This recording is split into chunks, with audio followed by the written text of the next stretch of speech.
नमस्कार साथियों, दृष्टि आईएएस की टारगेट प्रीलिम्स 2023 की खास सीरीज में आपका स्वागत है। मैं हूं अजय और आज के सेशन में बात करेंगे यूपीएससी 2023 सिविल सर्विसेज एग्जामिनेशन से जुड़े कुछ ऐसे प्रश्नों पर, कुछ ऐसे टिप्स पर जो आपको आपकी तैयारी में और ज़्यादा बेहतरी लाने में मदद कर सकती हैं। इसमें बहुत सारे एस्पेक्ट्स की बात करेंगे, तैयारी से जुड़े ओवरऑल कुछ ऐसे पहलू जिनमें अगर आप छोटे छोटे बदलाव करेंगे तो निश्चित तौर पर आपको उनमें फायदा होगा और आप बेहतर तैयारी कर सकेंगे। शुरू से शुरू करेंगे, तैयारी से शुरू करेंगे और अंत तक जाएंगे। ये हमारा आज का डिस्कोर्स रहेगा जिसमें हम बात करेंगे कि विषय को कैसे समझना है, टाइम मैनेजमेंट कैसे करना है, नोट्स से संबंधित कुछ बातें करेंगे और अंत में पॉजिटिविटी या ओवरऑल अप्रोच और इंटरव्यू की कुछ बातें करेंगे। तो 10 ऐसी चीजें हैं जो आपको और ज्यादा बेहतर बनाने में सहायता कर सकती हैं। सबसे पहला हमारा सवाल है कि खुद को तैयार कैसे करें। यूपीएससी की इस परीक्षा के लिए, जो कि बेहद गंभीर और आपका पूरा ध्यान मांगती है, उसमें 3 तरह के विद्यार्थी होते हैं।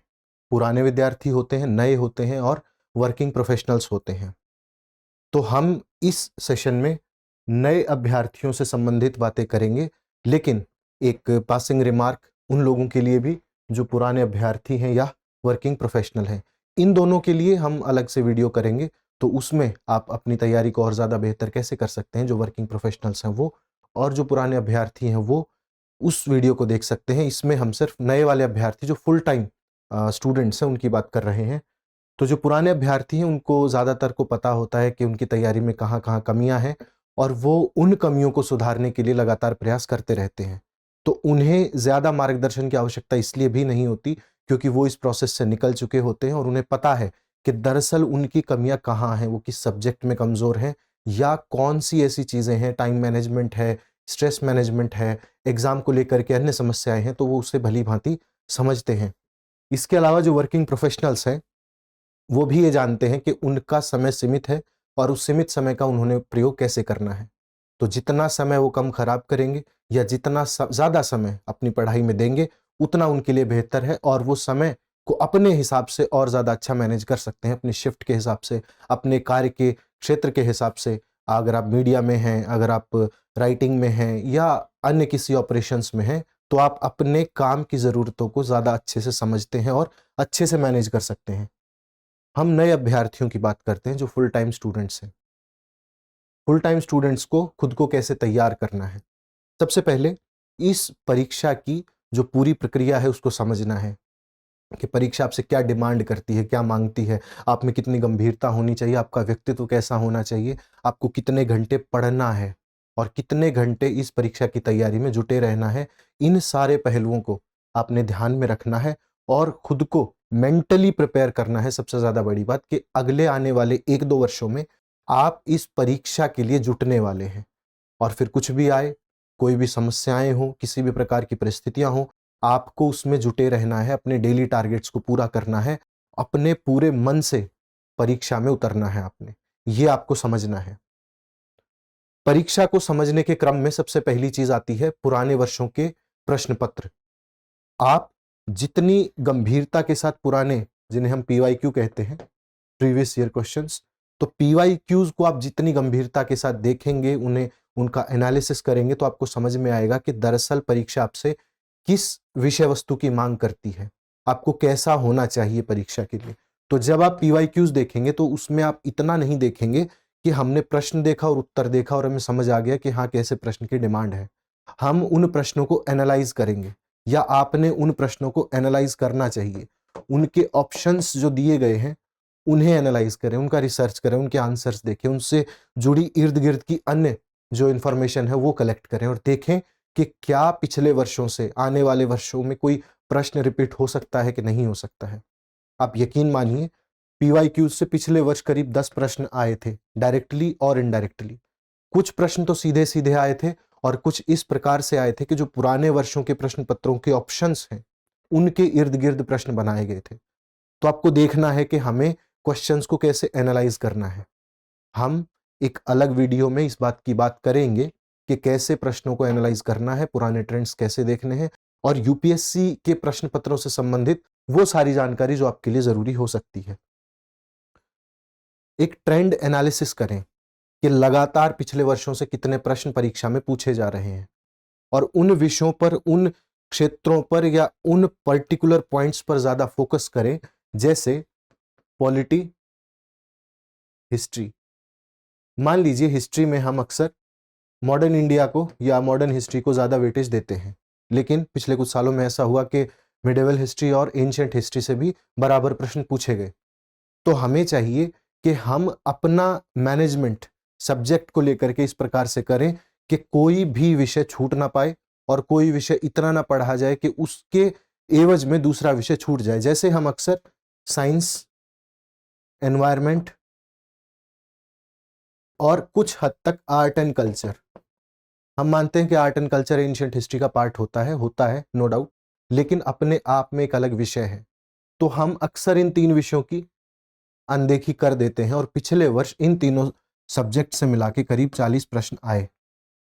तो ये आपके लिए कितना घातक हो सकता है कि आप एक विषय को नजरअंदाज करें और उससे इतने प्रश्न आ जाएं, जबकि बाकी बचे विषयों में पॉलिटी, हिस्ट्री, ज्योग्राफी, इकोनॉमी, इन सब्जेक्ट्स में लगभग विद्यार्थियों की पकड़ समान होती है। तो आप जहां एज ले सकते हैं वहां आपको एज लेने का प्रयास करना चाहिए, और इसी तरीके से आपको एनालिसिस करना चाहिए कि कहां मैं और ज्यादा बेहतर कर सकता हूं। अपनी रणनीति बनाइए, खुद की रणनीति बनाइए, दूसरों टॉपर्स को देखकर या अपने सहपाठियों को देखकर या किसी अन्य से सुनकर अपनी रणनीति तैयार मत कीजिए।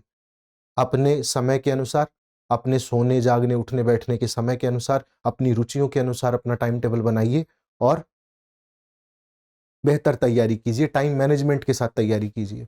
ऐसा ना हो कि आप एक विषय में 2 घंटे बैठते हैं और एक विषय में आप 15 मिनट बैठते हैं। आपको लगता है कि वो विषय मुझे पूरा आता है, लेकिन आप प्रश्न हल नहीं कर पाते। अगर इस प्रकार की समस्याएं हैं तो वो टाइम मैनेजमेंट के साथ अलग अलग विषयों में अलग अलग समय को दे करके आप इस जो समस्या है उससे छुटकारा पा सकते हैं। अगली जो समस्या है और उससे जुड़े जो टिप्स हैं वो अध्ययन सामग्री है। हमारे पास बहुत अध्ययन सामग्रियां होती हैं कई प्रकार की। हम कई बार कोचिंग्स पे रिलाई करते हैं कि बहुत सारी कोचिंग्स का मटेरियल हमने इकट्ठा कर लिया, बहुत सारे टॉपर्स ने जो बुक सजेस्ट करी हैं वो हम ले आए, और अंत में हमारे पास इतनी सामग्री होती है कि हम उसमें से उसका 10% भी नहीं पढ़ पाते हैं। हमारे ऊपर प्रेशर बढ़ता है कि हम उसे कवर कैसे करें। तो इसके लिए सबसे अच्छा तरीका आपके लिए ये है कि आप अपने नोट्स, जो क्लास नोट्स हैं वो, और जो कोचिंग मटेरियल है उस पर रिलाई करें, उस पर भरोसा करें और यकीन जानें कि वो पर्याप्त है। अगर आप उसमें मल्टीपल रिविजन्स करते हैं, अगर आप उसकी अच्छे से पढ़ाई करते हैं, क्लासेस अटेंड करते हैं, तो ऐसा कोई कारण नहीं है कि प्रीलिम्स में आने वाले किसी प्रश्न में आपकी पकड़ ना हो। हर विषय से, हर उस टॉपिक से जो आपने क्लास में पढ़ा है प्रश्न जरूर आएंगे, और अगर आपने गंभीरता से तैयारी करी है तो यकीन जानिए कि आप उन्हें टैकल कर पाएंगे। इसके अलावा जो सामग्री है उसमें यूट्यूब वीडियोस का बहुत वेटेज होता है। हम अक्सर अपना समय ऐसी वीडियोस देखने में खराब करते हैं जो इररेलेवेंट होती हैं या जो हमारे काम की नहीं होती हैं। यूपीएससी से संबंधित जो भी वीडियोस होते हैं, इस पर हमने अभी पिछले दिनों जो करंट अफेयर्स रिलेटेड वीडियो था हमारा टारगेट प्रीलिम सीरीज का, उसमें इस चीज की चर्चा की थी कि वीडियोस कितने देखने हैं, कहां तक देखने हैं। हम उसे डिस्क्रिप्शन में देंगे आपको वीडियो, आप वो देख सकते हैं जाकर के, तो आप बेहतर समझेंगे कि वीडियोस कितने देखने हैं। आप सारा दिन बैठ के अगर वीडियोस देखते रहते हैं, आप लाइब्रेरी में हैं, आप बोर हो गए, आपने 5 मिनट कोई वीडियो सुन लिया, आपको लगा कि रेलेवेंट है, प्लेलिस्ट में अगला ऐड हो गया, आप ऐसे एक लूप में चले जाते हैं और 2-3 घंटे खराब करते हैं। वो नहीं करना है। यूट्यूब वीडियोस कितने देखने हैं, मैंने आपको उस वीडियो में भी कहा था कि सिर्फ यूपीएससी स्पेसिफिक और रेलेवेंट वीडियोस देखने हैं, जो आपको लगे कि हाँ ये मेरी तैयारी के हिसाब से ठीक बैठता है, सिर्फ वो वीडियोस आपको देखने हैं। और उपलब्ध सामग्री में से चुनना है कि आपको कितना पढ़ना है। अगर एक विषय पर आपके पास मल्टीपल बुक्स हैं, 4 बुक्स हैं, 5 बुक्स हैं, तो आपने उनमें से सेग्रीगेट करना है कि मैंने कौन सी बुक पढ़नी है। आपकी कोचिंग के नोट्स पर्याप्त हैं, आप उन पर रिलाई करिए, आप उनको अच्छे से पढ़िए और रेलेवेंट यूट्यूब वीडियोस देखिए जो आपके काम के हैं, सिर्फ वही। करंट अफेयर्स के लिए अगर आप सुबह अखबार में 2 से 3 घंटे देते हैं या सारा दिन बैठ के अलग अलग मुख्तलिफ वीडियोस देखते रहते हैं, तो वो आपके काम नहीं आएंगे, क्योंकि अल्टीमेटली वो आपका टाइम मैनेजमेंट खराब कर रहे हैं। जैसा हमने पीछे डिस्कस किया कि हर विषय का एक टाइम मैनेजमेंट होता है। कि आपको कौन सा विषय कितने दिन और कितने समय तक पढ़ना है।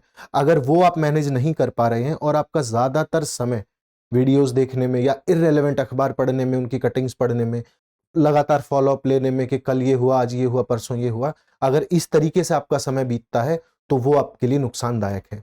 ऐसी चीजों से परहेज करें। आप अखबार से भी परहेज कर सकते हैं अगर वो आपकी परीक्षा की तैयारी में आपके आड़े आता है, कोई बुराई नहीं है। उसके लिए आप मैगजीन का उपयोग करें। दृष्टि आईएएस ये संस्थान की करंट अफेयर्स मैगजीन है, आप उसे लें। उसमें आपके लिए स्टार मार्किंग की जाती है। आप स्टार मार्किंग में देखें कि कौन सा विषय आपके लिए ज्यादा रेलेवेंट है, उसकी उतनी गंभीरता से तैयारी करें और एक होलिस्टिक वे में इस मैगजीन को पढ़ें, नियमित रूप से पढ़ें। आप करंट अफेयर्स के मामले में नहीं पीछे छूटेंगे। और अगर करंट अफेयर स्पेसिफिक आपको ज्यादा पढ़ना है, आप चाहते हैं कि न्यूज़पेपर से पूरा कवर हो जाए तो मैं न्यूज़पेपर पढ़ूं या कुछ और पढ़ूं, तो आप दृष्टि आईएएस की वेबसाइट है और जो करंट अफेयर रिलेटेड वीडियो था मैंने उसमें चीज डिस्कस की है कि आप वेबसाइट को कैसे प्रयोग कर सकते हैं, मैगजीन को कैसे प्रयोग कर सकते हैं और संस्थान दृष्टि आईएएस संस्थान के यूट्यूब चैनल को कैसे यूटिलाइज कर सकते हैं अपनी तैयारी के लिए। एक प्रश्न ये होता है कि सरकारी वेबसाइट जो होती हैं सरकार की अलग अलग, उनको कैसे प्रयोग करें और क्या सारी वेबसाइट्स हमारे लिए फायदेमंद होती हैं। देखिए, उनकी जानकारियां बेहद जरूरी हैं, लेकिन उनका सक्सेस रेशियो या हिट रेशियो बहुत कम होता है, क्योंकि अगर आप दिन में 2 घंटे ऐसी वेबसाइट सर्व करने में लगाएंगे और अगर उनसे प्रीलिम्स में आपको 2 प्रश्न मिलते हैं तो उसका फायदा कुछ नहीं है। इससे बेहतर है कि आप दृष्टि आईएएस करंट अफेयर्स मैगजीन उठाइए। उसमें सारी सरकारी वेबसाइट से, उनके आंकड़ों से, उनकी नई नई जो योजनाएं हैं उनसे प्रश्न बनाए जाते हैं, उनसे खबरें बनाई जाती हैं, उनसे आर्टिकल्स बनते हैं, उन पे डिस्कशन होता है, पूरे पूरे लेख होते हैं। तो आप ये पढ़ने की बजाय मैगजीन पर रिलाई करें, करंट अफेयर सोर्सेज पर रिलाई करें जो दृष्टि आईएएस की तरफ से आपको प्रोवाइड करवाए जाते हैं। अगला है एनसीईआरटीज, पढ़ें कि ना पढ़ें। तो जो पुराने विद्यार्थी हैं, जो क्लास कर चुके हैं या जिन्होंने एक बार सिलेबस पढ़ा है, उनको बेसिक अंडरस्टैंडिंग होगी। अगर आप चाहें तो 6th से 10th ये स्किप कर सकते हैं। अगर आपको फिर भी लगता है कि हमें स्किप नहीं करनी चाहिए और आपको फोमो होता है कि 1-2 प्रश्न आ गए तो मेरे साथियों के ठीक होंगे, मेरे नहीं हो पाएंगे, अगर आपको ऐसा है तो आप दृष्टि आईएएस की वेबसाइट पर जाइए। उसमें प्रीलिम्स सेक्शन में टेस्ट पेपर्स होंगे। हमने सारी एनसीईआरटीज को पढ़ के उनमें से अच्छे अच्छे प्रश्न आपके लिए डिजाइन कर रखे हैं। आप जाइए, उसमें आपको टॉपिक वाइज, जैसे पहला टॉपिक है, मान लीजिए जलवायु का टॉपिक है, तो जलवायु में आपको 20 प्रश्न मिल जाएंगे। इसके अलावा आप दूसरे जो भी टॉपिक्स होंगे, ज्योग्राफी में, इकोनॉमी में, पॉलिटी में, साइंस में, एनवायरनमेंट में, इस तरीके से जो भी प्रश्न जिस भी कैटेगरी में होंगे वहां पर आपको दिए गए हैं, आप उनकी प्रैक्टिस कर सकते हैं। तो आप ये जान सकते हैं कि आपके एनसीईआरटी की तैयारी पूरी हो गई है। इसके अलावा आपको NCERT word by word, line by line पढ़ने की आवश्यकता नहीं है। अगर आप पहले कर चुके हैं तो आपको बिल्कुल नहीं है, आप सिर्फ प्रश्न अपने प्रैक्टिस कर सकते हैं। इसके अलावा पीपीएस जो है, इसका जिक्र हम आगे करेंगे, प्रीलिम्स प्रैक्टिस सीरीज का, उसको भी आप देख सकते हैं। फिर है कि रिवीजन कैसे करें। रिवीजन से पहले है कि नोट्स कैसे बनाएं और नोट्स का महत्व कितना है। नोट्स देखिए, अगर आप जब बुक पढ़ते हैं तो क्लासरूम नोट्स आपके पास होते हैं, जिन्हें आप क्लास नोट्स बोलते हैं। तो क्लास नोट्स काफी बड़े और लेंदी हो जाते हैं, करीब 300-400 पेज के आपके हो जाते हैं पर सब्जेक्ट। तो आपको चाहिए कि आप अपनी बेसिक अंडरस्टैंडिंग क्लास नोट्स से बनाएं। जब आपके कंसेप्ट क्लियर हो जाएं तो आप हर टॉपिक को आप 1 से 1.5 या 2 पेज में कन्वर्ट कर लें और आप पाएंगे कि अंत में आपके पास हर विषय के कम से कम 30-35 पेज के नोट्स होंगे। नोट मेकिंग की आर्ट क्या है, नोट्स कैसे बनाने चाहिए, कितने बनाने चाहिए, कब बनाने चाहिए, बनाने भी चाहिए कि नहीं बनाने चाहिए, ये सारे प्रश्न हम एक और वीडियो में डिस्कस करेंगे। तो उसके लिए आप उस वीडियो को रेफर कर सकते हैं। अगर आप जानते हैं पहले से कि नोट्स कैसे बनाने हैं तो 30 से 35 पेज पर सब्जेक्ट आपके नोट्स होने चाहिए, शॉर्ट नोट्स होने चाहिए। जब आपकी अवधारणाएं क्लियर हैं तो सिर्फ आपको याद कराने के लिए, मेमोराइज कराने के लिए, ताकि जब आप एग्जाम में जाएं तो आपके पास एक ऐसा मटेरियल हो जिसमें आपके पूरे सब्जेक्ट आपको रिकॉल हो जाएं, आपको याद हो जाएं कि इस सब्जेक्ट में मैंने क्या पढ़ा था। और उनसे फिर आप करें रिवीजन, बारंबार रिवीजन करें। रोज आप कम से कम 3 सब्जेक्ट का रिवीजन करें, लगातार करते रहें। इसके बाद टेस्ट का महत्व देखते हैं कि टेस्ट कितने देने चाहिए, देने भी चाहिए कि नहीं देने चाहिए। सबसे पहले तो दें कि ना दें, तो टेस्ट देने चाहिए, जरूर देने चाहिए। उससे आपकी तैयारी को और ज्यादा मजबूती मिलती है। कम से कम 20 टेस्ट आपको जरूर देने चाहिए। एक कोचिंग संस्थान के आप दृष्टि के जो मॉक सीरीज होती है उसे ज्वाइन कर सकते हैं। इसके अलावा दृष्टि की प्रीलिम्स प्रैक्टिस सीरीज नाम से किताबें आपको मिलती हैं, नहीं मिलती हैं तो आप बाजार से ले सकते हैं। उसमें दृष्टि आईएएस संस्थान ने पिछले वर्षों में जितने भी सीडीएस में, लोअर पीसीएस में, पीसीएस परीक्षाओं में, आईएएस या सीएससी परीक्षा में जो भी प्रश्न पूछे गए हैं उन सबको कंपाइल किया है, उनके आंसर्स लिखे हैं, एक्सप्लेनेशन लिखे हैं। उनसे आप किसी भी पर्टिकुलर सब्जेक्ट के, हर विषय के, हर टॉपिक के प्रश्नों की तैयारी कर सकते हैं। वो आपको और ज्यादा बेहतर करने में मदद करेंगे। और जब आप ये कर लें, जब आप ये एक्सरसाइज कर लें, जब आप एनसीईआरटीज के प्रश्न सॉल्व कर लें, जब आप पीपीएस के प्रश्न सॉल्व कर लें, उसके बाद आप जाएं मॉक सीरीज पर, आप मॉक सीरीज लगाएं। उसके बाद आप देखेंगे कि आपके करंट अफेयर रिलेटेड उस साल के जो भी स्टैटिक पोर्शन है वो काफी हद तक क्लियर हो चुका होगा और आप बेहतर तैयार होंगे प्रीलिम्स के लिए। इसके अलावा प्रीलिम्स के साथ साथ, या कहें कि तैयारी के दौरान, आपको इंटरव्यू पर भी ध्यान देना है, अपने व्यक्तित्व पर भी ध्यान देना है कि आप कैसे उसे सुधार सकते हैं और ज्यादा बेहतर बना सकते हैं। तो इस दौरान क्या करें? जब आप बोर हो या जब आपको लगे कि अब आप पढ़ाई नहीं कर पाएंगे, आपका मन नहीं है, या आप उस दिन के लिए अपने टारगेट्स पूरे कर चुके हैं, तो किसी एक ऐसी हॉबी की तरफ जाएं जो आपको रुचिकर लगती है। आप कविताएं लिखते हैं, आपको नॉवल पढ़ना पसंद है, आपको गिटार बजाना पसंद है, आपको खेलना पसंद है, ग्राउंड वर्क पसंद है, आप आर्टिस्ट हैं, आप जो भी करते हो, आपको जो पसंद हो, आप अपने मन का काम करें, कुछ क्रिएटिव काम करें, सृजनात्मक कार्य करें। उससे आपको सृजन सुख मिलेगा और साथ में आपकी एक हॉबी भी डेवलप होगी। कोशिश करें कि आप खुद को और ज्यादा बेहतर बनाने के लिए पब्लिक स्पीकिंग का प्रयास करें, ताकि आप जब पैनल के सामने जाएं तो आपको हिचकिचाहट ना हो, आपको लगे कि आप काफी हद तक सहज हैं उनके सामने। और ये प्रैक्टिस, इस प्रकार की प्रक्रियाएं आपको इंटरव्यू के लिए भी बहुत ज्यादा तैयार करेंगी।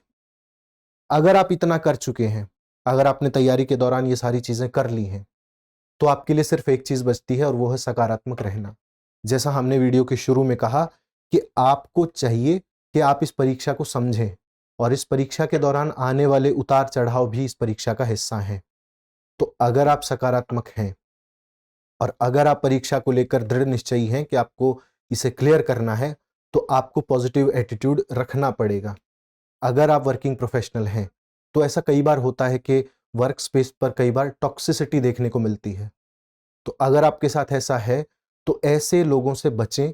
और अगर आपकी मित्र मंडली ऐसी है जो आपको नेगेटिविटी की तरफ लेकर के जाती है, या कुछ लोग इतने नेगेटिव हैं कि हमारा नहीं होगा, आपका भी नहीं होगा, अगर इस तरीके से आपको डिमोटिवेट कोई लोग करते हैं तो उनसे दूर रहें। नेगेटिव लोगों के साथ रहने से अच्छा आप अकेले रहें, सकारात्मक रहें, सृजनात्मक कार्य करें, किताबें पढ़ें, अपने किसी ऐसे खास दोस्त, ऐसे मित्र से बात करते रहें जो आपको लगातार मोटिवेट करता रहे। जीवन में एक सहारा ढूंढें जो आपको लगातार सकारात्मकता देता रहे, चाहे वो आपका परिवार हो, चाहे आपके मित्रगण हो, चाहे आपके दोस्त हो, कोई भी हो सकता है। एक ऐसा पॉइंट जरूर रखें जो आपको सकारात्मकता देता रहे, लगातार कुछ ना कुछ आपके जीवन में बेहतरी लाता रहे। और अगर आप इतना करते हैं तो यकीन जानिए आप आधा रास्ता तय कर चुके हैं। आपको और ज्यादा बेहतर तैयारी करनी है, परीक्षा में लगे रहना है, आप सफल जरूर होंगे। तो आज का वीडियो यहीं खत्म करते हैं। आपकी जो भी राय, सुझाव, प्रतिक्रियाएं हो हमें कमेंट बॉक्स में जरूर करके बताएं। आज के टारगेट प्रीलिम्स 2023 कार्यक्रम में इतना ही। मिलते हैं अगले वीडियो में। धन्यवाद।